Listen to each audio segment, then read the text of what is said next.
Hello friends, welcome back to my channel. आज के इस वीडियो में हम लोग बात करेंगे हाउ टू प्रिवेंट डेंगू और डेंगू का होम्योपैथिक ट्रीटमेंट क्या है। ऐसे डेंगू क्या है, डेंगू का कारण क्या है और डेंगू के सिम्टम्स क्या हैं, उस पे मैंने पहले भी एक वीडियो बनाया है जिसमें मैंने मलेरिया और डेंगू का डिफरेंशिएशन बताया है कि दोनों में क्या अंतर है और दोनों क्या बीमारी है। उस वीडियो का लिंक मैं अपने डिस्क्रिप्शन बॉक्स में डाल दूंगी, तो आप वो भी वीडियो जाके जरूर देखिए, जिससे आपको समझ में आएगा कि डेंगू क्या है और मलेरिया क्या है। और आप इसको जब भी आपको फीवर होता है तो आप कंफ्यूज नहीं होंगे कि ये कोई क्या प्रॉब्लम है, कि डेंगू है, मलेरिया है या अदर है। तो वो वीडियो आप प्लीज जरूर जाके देखिएगा। इस वीडियो में मैं आपको बताऊंगी कि डेंगू का होम्योपैथिक ट्रीटमेंट क्या है और उस डेंगू को हम किस तरीके से प्रिवेंट कर सकते हैं। डेंगू अभी बहुत ही फैलता जा रहा है, उसका रीजन यही है कि अभी बारिश हुई है, जगह जगह पे पानी इकट्ठा हुआ है और ये जो मौसम है वो डेंगू वायरस को आगे से आगे बढ़ाता जा रहा है। उसमें भी हमारी ही लापरवाही है जिसकी वजह से ये डेंगू वायरस इतना बढ़ता जा रहा है। Yes, dengue is a viral disease, but इसमें आप देखेंगे कि जब भी आप सुनते हैं डेंगू हुआ है और आपको बोला जाता है या सुनने में आता है कि घर में मच्छर पैदा ना होने दो। ये क्यों है? ये इसलिए है क्योंकि वही मच्छर कारण है डेंगू को हम एक से दूसरे बंदे में फैलाने का। जैसे कोरोना वायरस में हमने मास्क, सैनिटाइजेशन, सोशल डिस्टेंसिंग करके अपने आप को सेव किया है, उसी तरीके से डेंगू में हमें उस मच्छर को मार के अपने आप को सेव करना है। क्योंकि किसी भी बीमारी को आप ट्रीटमेंट से ज्यादा उसका प्रिवेंट करके और उसकी पॉजिटिव फैक्टर को खत्म करके सही कर सकते हैं, ट्रीट कर सकते हैं, क्योर कर सकते हैं। होम्योपैथी के अंदर आप देखेंगे तो होम्योपैथी में यूपेटोरियम पर्फ करके एक मेडिसिन आती है जिसका कॉमन नेम भी बोन सेट है। डेंगू को हम ब्रेक बोन फीवर कहते हैं क्योंकि डेंगू में बहुत सीवियर बॉडी एक होता है। ऐसा लगता है कि आपकी बॉडी टुकड़े टुकड़े हो रही है, इतना सीवियर बॉडी पेन होता है विद फीवर। ये मेडिसिन भी इसी सिम्टम को बहुत अच्छे से कवर करती है। जब भी आपको फीवर होता है, इसमें आपको ठंड लगती है, फीवर होता है, बहुत ज्यादा सीवियर बॉडी एक, मसल एक, जॉइंट पेन होते हैं, ऐसा लगता है कि आपकी बॉडी टूट रही है, ये सिम्टम ये मेडिसिन बहुत अच्छे से कवर करती है। और क्योंकि ये एक अब एपिडेमिक डिजीज होती जा रही है, तो होम्योपैथी के अंदर जो प्राइमरी मेडिसिन है वो है यूपेटोरियम पर्फ। ये आप अपने घर में लाके रखिए अभी से ही, ताकि अगर आपके सीबीसी से या डेंगू टेस्ट से आपको कंफर्म होता है कि आपको डेंगू फीवर है, तो आप ये मेडिसिन तुरंत अपने पर्सन को देना शुरू कर दे, अपने पेशेंट को देना शुरू कर दे। इस मेडिसिन को आपको किस तरीके से लेना है वो भी मैं इस वीडियो में बताऊंगी, तो आप बने रहिएगा मेरे साथ। इस वीडियो में हम बात करेंगे how to take this medicine and how to prevent the dengue. Like and share the video, subscribe to my channel and press the bell icon to never miss any update. जैसा कि मैंने बताया, Eupatorium पर्फ ये medicine आपको 30, 200, 1M और other potencies में भी मिलती है। आप 30, 200, 1M की पोटेंसी अपने पास लेके रखिए। उसमें से जो भी आपको मिल रही है वो मेडिसिन आप उस पोटेंसी में इस मेडिसिन को लेके आइए।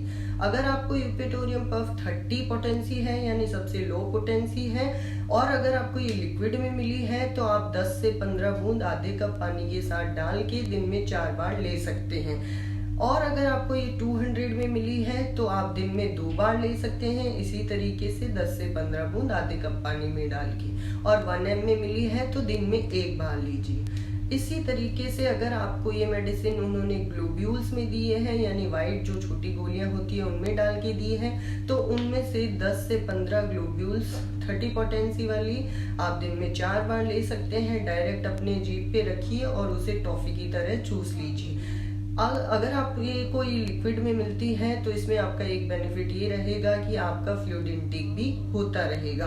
बट डेफिनेटली ये मेडिसिन बहुत ही अच्छा इफेक्ट करती है। आपका फीवर, बॉडी एक तुरंत ही रिलीफ हो जाता है विद इन अ डे।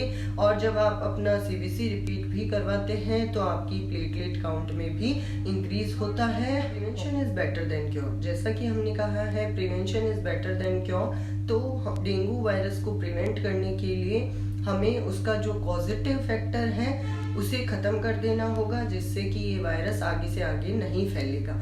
किसी भी वायरल डिजीज के अंदर आप देखिए, अगर हम उसके पॉजिटिव फैक्टर को या जो उसको फैलाने वाले फैक्टर्स हैं, वो मेंटेनिंग फैक्टर्स हैं, उनको हम अगर हटा देते हैं तो ऑटोमेटिकली वो वायरल डिजीज ठीक हो जाती है। Whether it is corona virus, chikungunya, जिका, डेंगू, कोई भी वायरल डिजीज ले लीजिए, अगर आप उसके पॉजिटिव फैक्टर को रिमूव कर देंगे तो ये वायरस आगे से आगे नहीं फैलेगा। वायरस अपने आप एक से दूसरी जगह पे नहीं जाता है।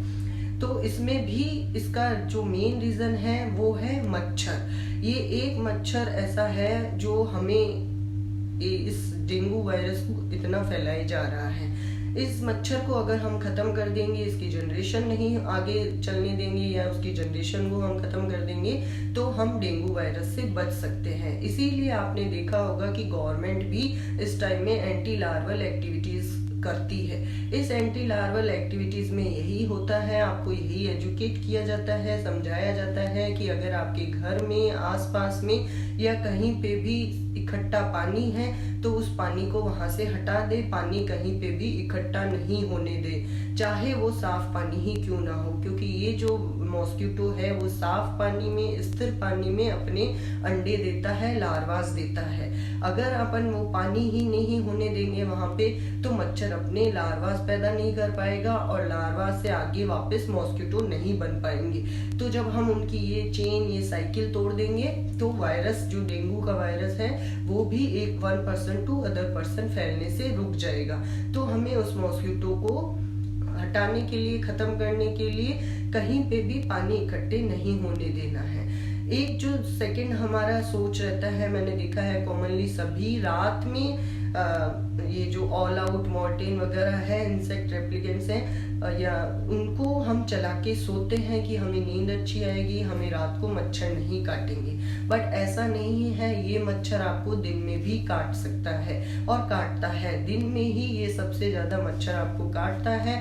तो आपको वो इंसेक्ट रेपेलेंट्स जो मॉर्टिन, ऑल आउट वगैरह है, ये दिन में भी चला के रखने हैं जिससे कि वो मच्छर मर जाए। आप फुल स्लीव्स के कपड़े पहनिए। जब आप फुल स्लीव्स के कपड़े पहनेंगे तो हमारा ज्यादातर बॉडी पार्ट कवर रहेगा, मॉस्किटो जल्दी से हमें काट नहीं पाएगा। तो बच्चों को, बड़ों को, बूढ़ों को, सबको आप लॉन्ग स्लीव्स में, लंबे कपड़े, लॉन्ग स्लीव्स वाले कपड़े पहनाइए। और जो इंसेक्ट मॉस्किटो रेप्लिकेंट्स हैं उनको दिन में, रात में 24 घंटे ऑन रखिए। मॉस्किटो नेट्स का यूज कीजिए। बहुत ज्यादा ऐसी कोई भी चीज मत यूज कीजिए जो जैसे कि ब्लैक हिट वगैरह है, क्योंकि ये आपको हो सकता है डेंगू से बचाने के चक्कर में कोई और नई बीमारी देके चला जाए। तो ऐसी कोई भी जो पेस्टिसाइड्स वगैरह होते हैं वो सब नहीं यूज करने हैं। आप सिंपल ये चीजें करेंगे तो भी बहुत हद तक या कंप्लीटली डेंगू को खत्म कर सकते हैं। डेंगू पेशेंट्स के लिए ये ध्यान में रखना है कि उनको रेस्ट करना है, फ्लूइड इनटेक उनका कंटिन्यू रखना है, चाहे वो पानी के रूप में हो, चाहे जूस के रूप में हो, किसी भी तरीके से। अगर उनको वॉमिटिंग हो रहा है, डायरिया हो रहा है, अगर उनके होंठ वगैरह सूख रहे हैं तो ये कंप्लीट साइन है डिहाइड्रेशन के लिए।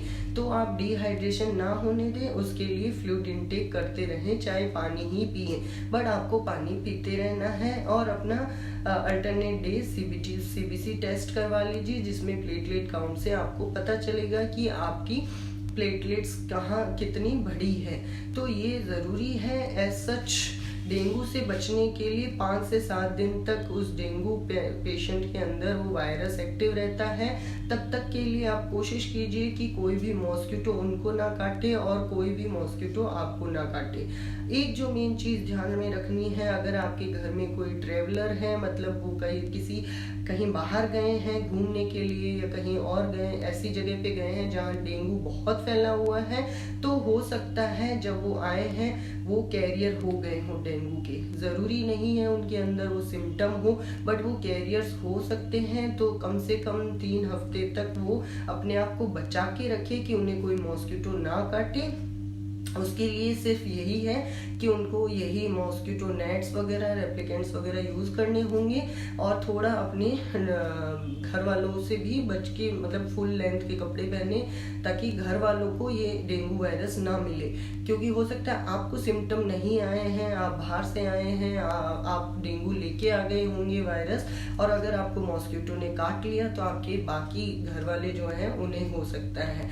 तो जो ट्रेवलर्स हैं उनको भी ध्यान में रखना है, अपने सिम्टम्स को भी ध्यान में रखिए कि कहीं अगर आपको ऐसे कोई सिम्टम्स हैं तो तुरंत ही आप डॉक्टर से सलाह ले लें। कोई भी सेल्फ मेडिकेशन वाला ट्रीटमेंट ना करें, बिना डॉक्टर की सलाह के कोई भी ट्रीटमेंट ना लें इसमें, क्योंकि काफ़ी ऐसी जैसे आइब्यूप्रोफेन, एस्पिरिन वगैरह, कॉर्टिकोस्टेरॉइड्स वगैरह काफ़ी ऐसी मेडिसिन हैं जिनको टोटली अवॉइड करना चाहिए। तो जब भी कोई ट्रीटमेंट लें आप प्लीज़ डॉक्टर से एक बार ज़रूर कंसल्ट कर ले।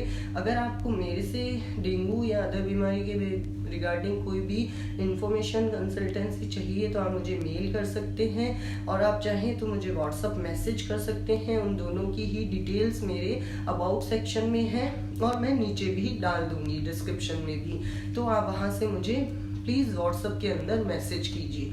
और अगर आपको मेरा ये वीडियो पसंद आया है तो इसे ज़्यादा से ज़्यादा शेयर कीजिए, लाइक कीजिए, कमेंट कीजिए और शेयर ज़रूर करिए, क्योंकि मैं चाहती हूँ कि ये इन्फॉर्मेशन आपके फैमिली, फ्रेंड्स, नेबर्स सभी को मिले, आपके कलीग्स वगैरह सभी को मिले, ताकि हर कोई अपने आप को बचा के रखे। आप अपने आप को बचाएंगे, मॉस्किटो को ख़त्म करेंगे, तो आपके परिवार, फैमिली, फ्रेंड्स सभी सेफ रहेंगे।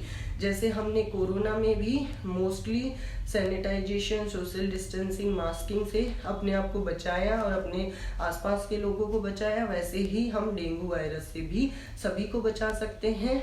तो आपको ये वीडियो ज़्यादा से ज़्यादा शेयर कीजिए ताकि जो आपकी कॉन्सेप्ट्स हैं डेंगू को लेके वो भी क्लियर हो। आपको मेरा ये वीडियो कैसा लगा आप प्लीज़ मुझे लाइक, शेयर, कमेंट करके बताइएगा। और अगर आपने मेरे चैनल को अभी तक सब्सक्राइब नहीं किया है तो प्लीज़ उसे ज़रूर सब्सक्राइब करें और बेल बटन नोटिफिकेशन को ऑन करके रखिए ताकि आपको मेरा अपडेटेड वीडियोज़ का नोटिफिकेशन मिलता रहे। Thank you so much.